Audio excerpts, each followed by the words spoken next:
E assim a gente vai para a próxima posição, para a próxima página do Euroranking, que já abre aqui com a nossa gloriosa Internazionale de Milão, que está em quinto lugar. A seta para cima indica que eles subiram de posição, né? A Inter que chegou a estar ali umas boas semanas no Euroranking, depois passou por uma fase um pouquinho turbulenta, empatou com o Bolonha, teve derrota para Sassuolo, ficou de fora, mas agora já está retomando um bom momento. São 4 vitórias e um empate nas suas últimas 5 partidas, sendo que aqui inclui vitória também contra o Benfica, uma vitória muito boa na Champions League, e a vitória deste fim de semana que foi contra a Roma. A Internazionale recebeu a Roma no San Siro e conseguiu vencer por 1-0 com o gol do Thuram. E um dos aspectos aí, um dos destaques dessa partida foi ninguém mais, ninguém menos que o Romelu Lukaku, né? Deixa eu mostrar aqui para vocês um dos cartazes, né, que estavam circulando pelo San Siro acerca do Lucacão da massa, né, que era esse daqui: Big Rom no Big Shit, né? A torcida da Inter, você sabe, não estão nem um pouco felizes com o Lukaku, porque assim, contextualizando para quem possa não ter pegado, o Lukaku estava emprestado à Internazionale até o final da última temporada. Depois disso, a Inter estava negociando para comprar ele em definitivo do Chelsea, recomprar ele em definitivo do Chelsea, e aí no meio dessas negociações o Lukaku simplesmente decidiu que ia negociar com a Juventus, que é um dos maiores rivais da Inter, né? Há quem diga até que a rivalidade da Juventus com a Inter, da Inter com a Juventus, é maior do que com o Milan, né? Afinal de contas, Inter e Juventus é o derby de Itália, um dos principais derbys de futebol europeu. A rivalidade é muitíssimo grande. E aí o Lucacão, que era ídolo da Inter, decidiu negociar com a Juventus, e assim a torcida da Inter simplesmente não quer mais saber dele. Ele agora é persona non grata lá na parte nerazzurra de Milão, beleza? E aí, obviamente, ele não foi bem recebido. Ele agora que está emprestado a Roma, voltou ao San Siro para enfrentar a Internazionale, e todas as vezes em que o Lukaku pegava na bola, todo mundo apitava, né? Foram distribuídos vários apitos para vaiar o Lucacão, então ele não teve vida fácil. E ainda por cima, para completar o combo da desgraça para o Lukaku, a Inter venceu por 1-0 aqui, gol marcado pelo Thuram, que é um cara que foi contratado para o lugar que era do Lukaku, né? Então realmente não foi um bom dia para o Lukaku. Gol do Thuram aqui marcado na reta final, né? A Roma montou aquela sua tradicionalíssima retranca estilo José Mourinho para tentar segurar a Inter, que é um time bem mais forte do que a Roma, mas já acabaram não conseguindo, apesar de terem tido sucesso na maior parte do tempo. Ali na reta final do jogo, jogada pela esquerda do Di Marco, cruzamento na área, e o Thuram apareceu como uma flecha para colocar a bola para dentro do gol e dar essa vitória importantíssima para a Internazionale sobre a Roma. E aí que eu já vou mostrar para os senhores por que essa vitória é importantíssima, né? Afinal de contas, quem foi que abriu o Euroranking? A Juventus, que abriu o Euroranking porque tinha vencido o Hellas Verona. E até a Inter jogar, até a Inter enfrentar a Roma, a Juventus era líder. Cara, a Juventus retomou por mais ou menos um dia, digamos assim, a liderança da Série A, coisa que não acontecia desde 2020. A última vez que a Juventus tinha chegado no topo da tabela da Série A tinha sido justamente no último título da dinastia, né? Que foi lá na temporada 19-20, com o Maurício Sarri como treinador, com o Cristiano Ronaldo ainda jogando pela velha senhora. Mas eles não se seguraram por muito tempo na liderança, porque a Inter, com essa vitória sobre a Roma, retomou o topo da tabela. Como vocês podem ver aqui, a Inter é líder com 25 pontos, apenas 2 a mais do que a Juventus e 3 a mais do que o Milan, né? Do jeito que está se encaminhando, né? O Napoli não está conseguindo ter o mesmo rendimento da temporada passada. Talvez essa aqui seja uma disputa de Scudetto entre essas 3 equipes, né? Inter, Juventus e Milan. A Juventus, que acho que muita gente não colocava, né? Mas isso aí era algo que eu já avisava, tá? Desde a temporada passada eu avisava que essa Juventus do Allegri viria chata para essa temporada por 2 motivos. Primeiro que assim, a temporada passada não foi um desastre, eles não conseguiram se classificar para a competição europeia por 2 motivos. Tomaram uma punição de 10 pontos na tabela por causa das maracutaias fiscais aí da Juventus. E depois eles até tinham conseguido pegar uma vaga para a Conference League, mas foram banidos pela UEFA de competição europeia nesta temporada. Então a gente tá falando de uma temporada em que a Juventus não tá jogando nenhuma outra competição além das competições da Itália, né? Ela tá jogando a Série A e tá jogando a Copa da Itália. Então a Juventus, ela pode focar todas as suas atenções em disputar esse Scudetto aqui, beleza? Então por isso eu aviso os senhores para não descartarem a Juventus, porque é uma equipe muito chata. Eu concordo que ela não tem um elenco tão forte quanto a Inter, né? A Inter tem vários excelentes jogadores e alguns no banco de reservas também que agregam demais, mas mesmo assim o Allegri para mim é um excelente treinador, embora assim haja ressalvas ao futebol do Allegri, tem muita gente que não acha vistoso. O meu companheiro Pedro aqui que tá sempre comigo é um mesmo que não gosta do futebol praticado pelo Allegri, mas ainda assim é fato que ele consegue montar times muito competitivos e pode sim voltar a brigar pelo Scudetto com o Milan. O Milan que nesse fim de semana enfrentou justamente o Napoli aqui e acabou empatando, né? Chegou a abrir a 2-0 para cima do Napoli, mas depois o Napoli foi buscar o empate na segunda etapa. Então o Milan, pelo menos por essa rodada, ficou para trás aqui em relação à Juventus. Ainda acho sim que a Inter é favorita a conquistar o título italiano, mas olho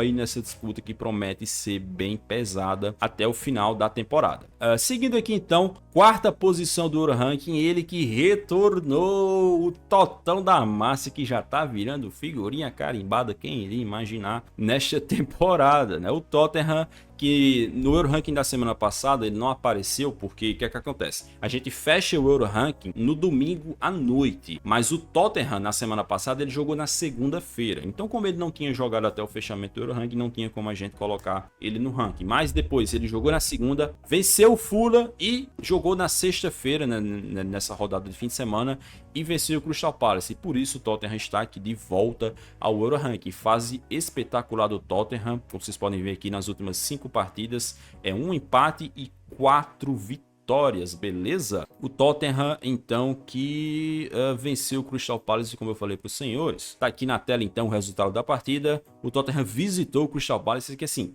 quem é mais habituado à Premier League sabe que enfrentar o Crystal Palace lá não é um jogo simples, né? Muita gente aí costuma tropeçar, né, nessa partida aqui, nessa jornada. E o Tottenham conseguiu ir lá e arrancar uma vitória por 2-1, né? Que também é um placar que não retrata tão bem assim a diferença. Afinal de contas, o gol do Palace aqui já foi marcado já nos finalmente, ali a partida já estava definida. Primeiro gol do Tottenham, então, foi um gol contra do Joel Ward, né? Numa jogadinha ali pela direita com o James Maddison. E o segundo gol é um golaço extremamente coletivo, né? Que a jogada começa diante do meio campo, ali na zona defensiva do Tottenham. Tem uma inversão de jogo lá pro lado esquerdo, jogadinha.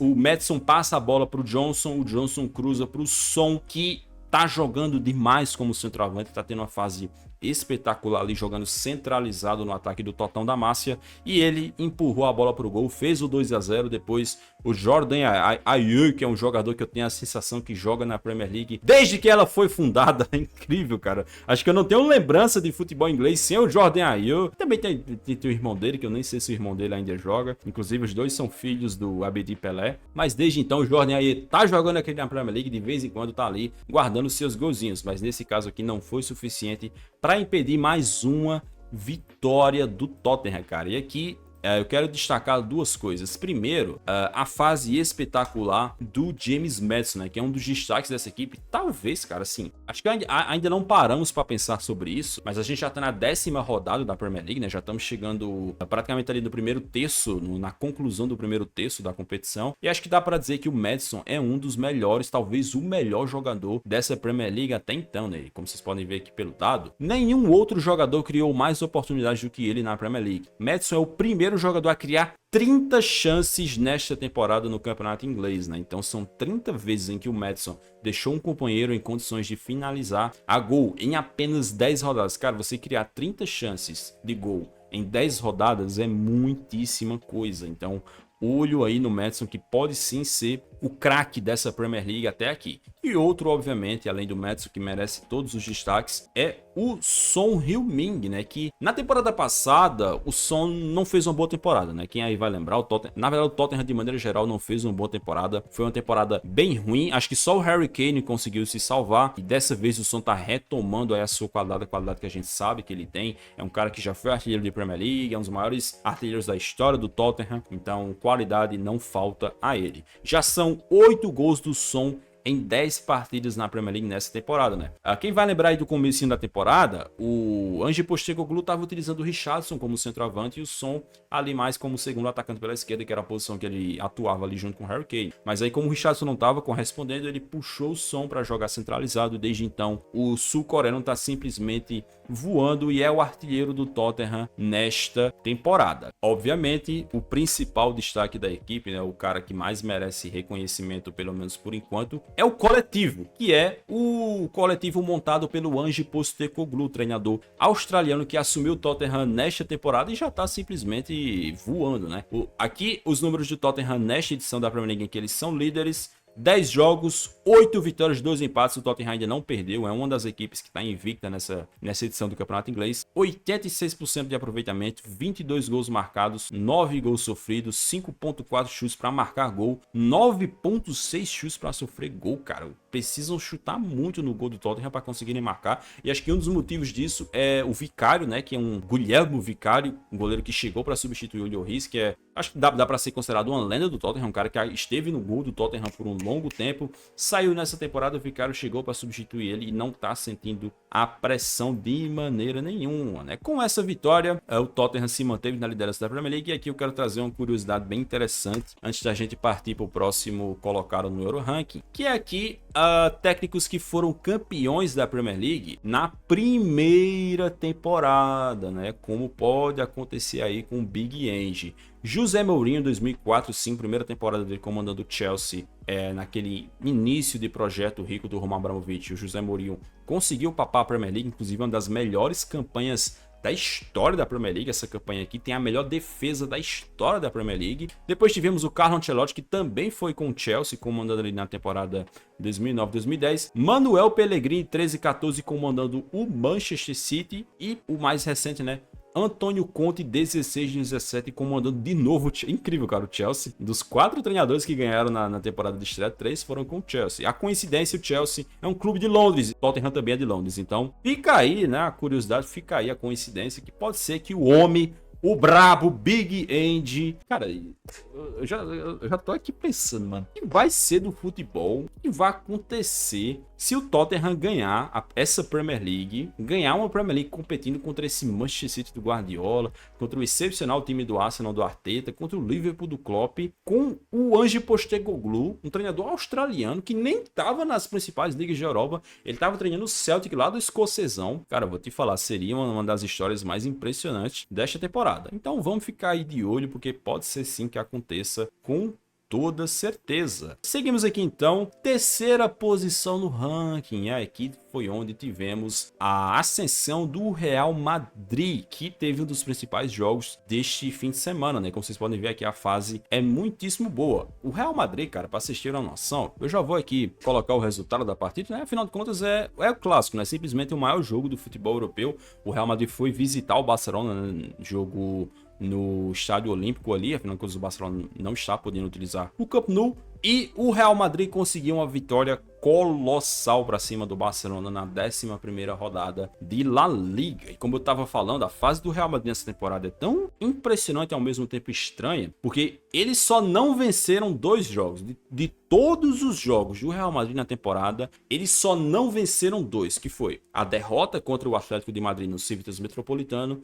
e o empate contra o Sevilla no Ramon Sánchez Pizjuán. Todos os outros jogos que o Real Madrid fez nesta temporada, eles conseguiram vencer. E assim, eu digo que é um pouco estranho, porque para quem tá acompanhando o Real Madrid, sabe que eles têm muitos problemas defensivos, né? Uma equipe que sofre muito, toma muitos gols, às vezes precisa de gols nos acréscimos, inclusive esse cara aqui tem feito vários gols em acréscimos, mas já a gente vai contextualizar um pouquinho isso. Mas mesmo assim, com esses problemas, tanto de desfalcado do seu principal goleiro, que sofreu uma lesão seríssima no joelho, do seu principal zagueiro, o Éder Militão, que sofreu uma lesão seríssima no joelho também, tendo perdido o Karim Benzema, o segundo maior artilheiro da história do clube, e não tendo substituído ele, né? O Benzema saiu, chegou o Roselu, que não é uma substituição para o Benzema, afinal de contas a diferença de nível é brutal, mas mesmo assim, jogando ali a maioria dos jogos sem um centroavante, né? Por exemplo, essa escalação contra o Barcelona foi de novo com Vinícius Júnior e Rodrigo sendo os únicos atacantes E o Bellingham sendo ali um meio atacante que pisa na área o tempo inteiro, mas que também não dá para ser considerado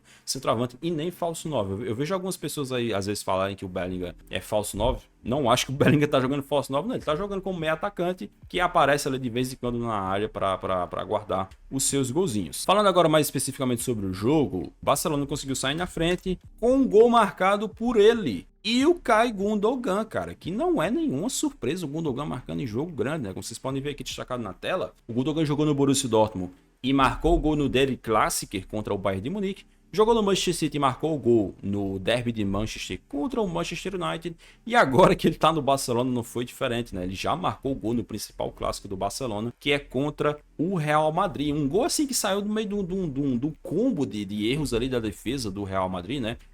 Tem um corte na jogada do Barcelona que até parecia um pouco despretensiosa. O Tchouaméni faz um corte para trás e aí fica uma indecisão, né? Na defesa ali do Real Madrid. O Carvajal, que era o cara que poderia ter corrido em direção à bola, ele meio que deixou, meio que naquela, eu vou deixar que alguém vai pegar essa bola. Só que ninguém pegou. E aí o Gundogan correu igual uma flecha.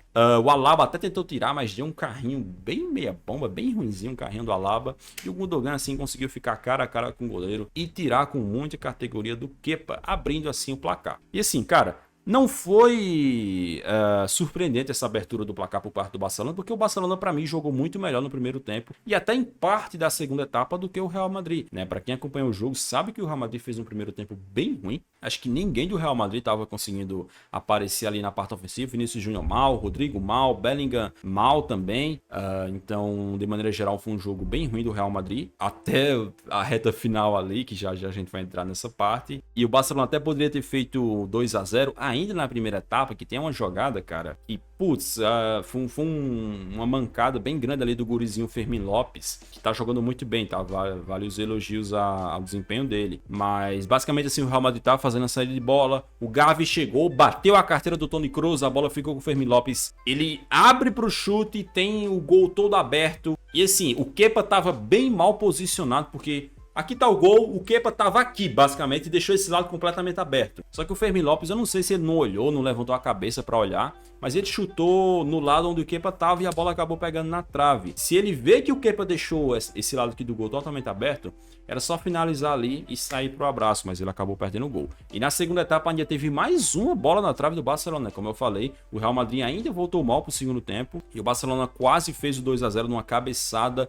do Íñigo Martínez, né? A bola acabou pegando ali na trave, depois o Ronald Araújo pegou o rebote, finalizou e o Kepa defendeu, né? Mas aí depois disso o Barcelona começou a perder o controle do jogo, digamos assim. O Real Madrid começou a pressionar e eis que a mágica acontece, né? O que é que tem acontecido muito nessa temporada quando o Real Madrid tá em apuros, tá encurralado, digamos assim, tá numa situação ruim? A aparição do Jude Bellingham no modo Cristiano Ronaldo é o que tem salvado bastante o Real Madrid nessa temporada, né? E aí não foi diferente nesse caso, porque até antes desse primeiro gol do Bellingham, já tinha tido um susto, né? Que o Tchouaméni finaliza ali de fora da área, solta um petardo. A defesa do Barcelona deu muito espaço ali pro Tchouaméni, que é um cara que finaliza muito bem. É de conhecimento geral que o Tchouaméni chuta muito bem de longe e mesmo assim deixaram ele chutar. Ele finalizou, o Ter Stegen conseguiu fazer uma defesaça. A bola vai para escanteio, sai a cobrança do escanteio, a bola roda, para com o Bellingham ali na intermediária e de novo a defesa do Barcelona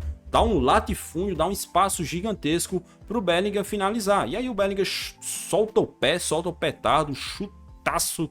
A bola pega efeito, sai numa velocidade incrível, o Ter Stegen até toca nela, mas não consegue impedir o gol. E assim, eu vi muita gente falando que foi falha do Ter Stegen, que o Ter Stegen deveria ter definido. Mas assim, cara, se você pegar o lance em câmera lenta, pode até dar uma sensação de falha, mas, cara, pega o lance na velocidade real. O chute do Bellingham foi um foguete, cara. A bola sai numa velocidade absurda. E ainda por cima, se você vê a câmera de trás, ela ainda faz aquela curva assim, saindo, né? Ela tá em uma direção, mas ela sai assim, faz aquela curva para fora, meio que saindo do goleiro. Então, sinceramente, eu não consigo dizer que foi falha do Ter Stegen. Claro que ele poderia ter defendido. É o tipo de defesa assim que se o goleiro pega, é absurdo, é sensacional, é colossal. mas eu também não acho que por ele não ter defendido dá pra gente colocar na conta dele, dá pra gente chamar de falha, porque foi realmente uma baita finalização. E aí também tivemos aqui, já na reta final do jogo, né, depois que saiu o gol do Bellingham, o jogo até ainda permaneceu aberto, o Barcelona tentou ir para cima para tentar conseguir o segundo gol e ainda sair com a vitória ali no El Clássico, mas na reta final mesmo, nos acréscimos, sai a jogada que, assim, é uma jogada que se origina de um cruzamento um pouco errado, né, digamos assim, jogada pela direita no ataque do Real Madrid. O Carvajal vai cruzar para a área e ele cruza a bola meio fraca, a meia altura, né, aquela bola que vai na altura do joelho, meio da cintura do jogador. O Luka Modric estava fazendo infiltração, estava entrando na área e o Modric estica o pé para tentar dominar a bola. Ele não consegue dominar a bola, só que por ele ter esticado o pé, a bola pega nele, sobe, encobre o zagueiro do Barcelona e vai exatamente onde tá quem? Jude Bellingham, né? Que estrela que ele tá tendo. E aí o Bellingham, obviamente, na fase que ele tá, ele não perderia esse gol de forma alguma. O Bellingham simplesmente confere ali, manda a bola para dentro do gol, faz o 2-1, vira o jogo e dá a vitória no El Clássico para a equipe do Real Madrid, cara. Mas assim, concluindo aqui sobre o El Clássico, foi um jogo muito interessante, foi um jogo muito bom. Como eu falei, acho que o Barcelona foi melhor na maior parte do jogo. Se tivesse uma pontaria melhor, se tivesse um pouco mais inspirado, poderia ter saído com a vitória. Mas acho que fica uma lição, né, em relação ao Barcelona para esse jogo, porque contra o Real Madrid, cara, não dá para você dar mole, não dá para você dar sopa pro azar, né? Até assim, o Atlético Madrid conseguiu vencer o Real Madrid, mas foi um jogo bem duro, foi um jogo bem difícil, que o Atlético Madrid estava inspirado no dia, né? Foram 2 gols de Morata, um gol do Griezmann, mas é um time chatíssimo de se enfrentar mesmo. E assim, cara, é uma parada bizarra, cara, porque a gente tá falando de um Real Madrid que tá com uma cara bem diferente dos últimos anos. É um Real Madrid que tá sem o Courtois, é um Real Madrid que tá sem o Éder Militão, que o Benzema foi embora, que o Modric não é mais titular, né? O Modric, a maioria dos jogos, está saindo do banco de reservas. Acho que de todos digamos, os senadores, os pilares do Real Madrid que a gente conhece, ainda tem um Carvajal sendo titular, tem um Toni Kroos sendo titular, mas de maneira geral, assim, é um time bastante diferente do que a gente tá acostumado, mas mesmo assim os caras seguem voando, seguem conseguindo vitória atrás de vitória. Estão 100% na Liga dos Campeões e agora estão liderando o Campeonato Espanhol. E por esse motivo estão aqui em terceiro lugar no Euro Ranking, ali coçando para dar mais uma subidinha aí na próxima semana. Vamos para o segundo lugar então, em que temos o poderoso FC Bayern de Munique, né? Que cara, o jogo do Bayern nesse fim de semana é simplesmente uma loucura e já vocês vão entender por quê, né? Só de bater aqui o olho no resultado já dá para entender por que é uma loucura, né? Tá aqui então na tela, o Bayern de Munique recebeu o Darmstadt na Allianz Arena em jogo válido pela 9ª rodada da Bundesliga. E acho que uma imagem fala melhor do que 1000 palavras, né? O Bayern de Munique simplesmente meteu 8-0 no Darmstadt. Mas assim, quando você vê assim, 8-0, nossa, o Bayern de Munique deve ter passado o trator no jogo inteiro. O Darmstadt não deve ter nem visto a cor da bola, mas na verdade esse é um jogo que tem um roteiro bastante peculiar, né? A começar assim primeiro por um detalhe bem legal que vale a pena mencionar, que é o retorno aos gramados do gigantesco Manuel Neuer, né? E assim, para quem talvez possa não estar lembrado, até porque faz tanto tempo assim que o Neuer não joga, mas a última partida do Neuer, a última partida oficial dele, tinha sido em dezembro do ano passado. Alemanha e Costa Rica, válido pela terceira rodada da fase de grupos da Copa do Mundo 2022. Aquela tinha sido a última partida dele. Depois daquilo, ele entrou de férias, né, ali antes do retorno da Bundesliga, e acabou quebrando a perna esquiando, né? Uma situação bem lamentável aí para um dos principais goleiros da história, na minha opinião, mas aí ele quebrou a perna, ficou fora durante todo o restante da temporada 22-23. Havia uma expectativa de que ele pudesse retornar já no começo dessa temporada, mas viram que ele ainda precisava passar por um processo melhor de recuperação, de questão de físico, de questão de reflexo. Afinal de contas, para um goleiro, eu imagino que você passar tanto tempo assim sem poder jogar prejudica bastante a questão da agilidade, da elasticidade, do reflexo e tal. Então ele ficou ainda mais um pouquinho ali na geladeira com o Wright assumindo a meta do Bayern de Munique. E assim, a última vez que ele tinha jogado pelo Bayern de Munique já fazia mais de um ano, porque tinha sido em novembro do ano passado. Em novembro não, em outubro do ano passado, ali um pouco antes da Copa do Mundo, né? Então, realmente, era um longo tempo do Manuel Neuer sem atuar. E aí ele conseguiu voltar, mas assim, ele não voltou exatamente tão bem, né? E aí eu já vou explicar para os senhores, porque esse jogo teve uma coisa que definitivamente não é nada comum de acontecer, que é a expulsão do Joshua Kimmich, né? O Kimmich, que é um dos principais jogadores do Bayern de Munique, é um pilar da equipe, ele nunca tinha sido expulso na carreira e foi expulso nesse jogo, basicamente por conta de um erro do Neuer, né? A saída de bola ali, o Neuer passa a bola na fogueira pro Kimmich, o Darmstadt rouba a bola e o Kimmich acaba tendo que fazer uma falta e impedir uma chance clara de gol ali, e aí ele acaba sendo expulso. Inclusive essa expulsão aqui do Kimmich vai fazer ele perder a partida contra o Borussia Dortmund, tá? O Der Klassiker, o Kimmich aí vai ser um desfalque seríssimo, um desfalque bem importante aí pro Bayern de Munique. E aí assim, o Kimmich foi expulso logo no comecinho, tá? Isso era 4 minutos de jogo. Parecia que devido a essa expulsão do Kimmich, o jogo poderia ficar um pouquinho aberto, né? Afinal de contas, a gente sabe que o Bayern de Munique é muito mais forte do que o Darmstadt, então no 11 contra 11 ali, não tinha nenhuma dúvida, mas quem sabe com o Bayern de Munique com um jogador a menos, e sendo um jogador tão importante quanto o Kimmich, o Darmstadt não poderia tentar, de repente, segurar o Bayern de Munique, mas aí isso aí nem durou muito tempo, porque a 20 minutos ali, mais ou menos, do jogo, o Gyasula do Darmstadt acabou sendo expulso também por impedir uma chance clara e manifesta de gol, né? Ele faz uma falta ali, acho que é no Leroy Sané, se eu não me engano. O Sané tá indo para dentro da área e ele acaba sendo derrubado. Basicamente assim, dando uma passada rápida pela regra, se você faz uma falta dentro da área, você não é expulso, né? Porque tem a questão da dupla penalidade. Então seria cartão amarelo e pênalti. E foi o que o juiz marcou inicialmente, só que aí o VAR chamou para mostrar que a falta era fora da área. O VAR foi lá, viu que era... O árbitro foi lá, viu que era fora da área, voltou, retirou o cartão amarelo, retirou o pênalti e expulsou o Gyasula e marcou a falta fora da área. Não satisfeito em ter um jogador expulso, o Darmstadt teve mais um, né? Ali na reta final do segundo tempo, o Maglica também foi expulso. E assim, terminou o primeiro tempo 0-0. É um negócio incrível, né? O primeiro tempo terminou 0-0, com o Bayern de Munique tendo um jogador a menos e o Darmstadt tendo 2 jogadores a menos. E aí, assim, cara, qual era a chance do Darmstadt com 2 jogadores a menos enfrentando o Bayern de Munique com um jogador a menos e eles conseguirem segurar? Absolutamente nenhuma, né? O Bayern de Munique foi para cima e, como vocês podem ver aqui pela minutagem, marcou 8 gols apenas na segunda etapa. 3 gols do Harry Kane, 2 gols do Leroy Sané, 2 gols do Jamal Musiala e 1 gol do Thomas Müller. Thomas Müller sempre dando as caras nessas goleadas. É um negócio impressionante como o senhor Thomas Müller gosta de aparecer nesse tipo de jogo, né? E assim, de todos esses 8 gols que o Bayern de Munique marcou, com certeza fica o destaque para um dos gols do Harry Kane, né, que foi marcado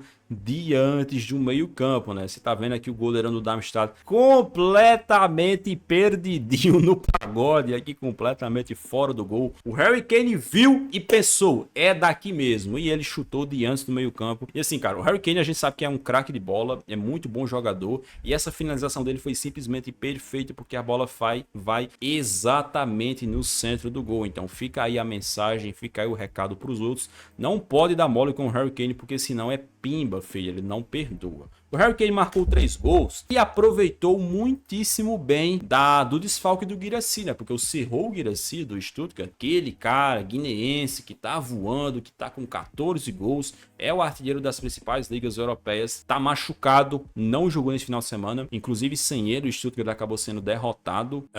E aí o Kane tava um pouquinho distante ali da artilharia, mas aproveitou que o Guirassy não jogou, marcou 3 gols contra o Darmstadt e assim se aproximou. Situação de momento, Guirassy artilheiro da Bundesliga com 14 gols e Harry Kane logo atrás com 12. Eu já cheguei a falar aqui em programas anteriores que eu ainda achava que o Kane seria o artilheiro, porque mesmo o Guirassy tendo um começo de Bundesliga muito bom, é difícil para ele manter essa média de gols, né? Porque ele não tem um suporte em torno dele da mesma qualidade que o Harry Kane tem. Além disso, ele também não é um jogador do mesmo nível do Harry Kane. Então, a tendência, assim, na minha humilde opinião, é que daqui para frente o Harry Kane marque mais gols e consiga ali ultrapassar o Guirassy e ter a sua artilharia da Bundesliga. Com essa vitória, o Bayern de Munique não é líder, tá? O líder ainda é o próximo time do Euroranking, que a gente vai falar melhor agora. Como vocês podem ver aqui na tela, em primeiro lugar no ranking da semana, zero surpresa. Esse time que acho que já tá no topo do Eurorank, já deve ter algumas 3 ou 4 semanas, né?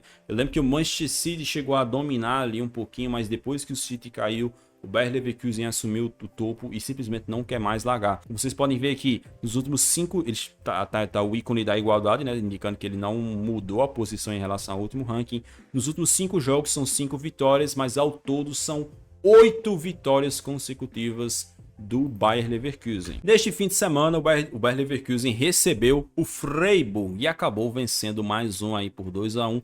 Um jogo que se mostrou até um pouco mais complicado do que se esperava, né? Nona rodada, porque o Freiburg chegou até a dar uma pressionada boa ali na segunda etapa em busca do empate, né? Mas o Leverkusen conseguiu segurar e confirmar a vitória. Como vocês podem ver aqui pelos gols, Florian Wirtz abriu o placar no primeiro tempo com um golaço. Cara, se você ainda não viu os lances desse jogo, procure ver, porque o primeiro gol do Wirtz é muitíssimo bonito, né? Ele entra ali pela direita, driblando, dá uma gingada, protege, leva, vai passando, vai entrando, os caras vão deixando, e quando vê, ele finaliza de perna esquerda e abre o placar para o Bayer Leverkusen. Esse Florian Wirtz aqui é um excepcional jogador, tá? É um dos principais jogadores dessa equipe, né? E aí no segundo tempo, com o passe do Wirtz, né, o Hoffmann, que tá aqui do lado dele, finaliza, a bola pega na trave, volta, bate nas costas do goleirão Atubolu e acaba entrando, né? Então acabou não sendo gol do Hoffmann, acabou sendo marcado como gol contra do goleirão do Freiburg. E aí ali na reta final da segunda etapa, o Gold consegue fazer um gol de cabeça que diminui o placar. Como eu disse, depois o Freiburg até deu uma pressionada, mas não foi o bastante para impedir a vitória do Bayer Leverkusen, a oitava vitória do Bayer Leverkusen na temporada. E obviamente um dos destaques, acho que o destaque dessa vitória por parte do Bayer Leverkusen foi o Florian Wirtz, de apenas 20 anos de idade, que é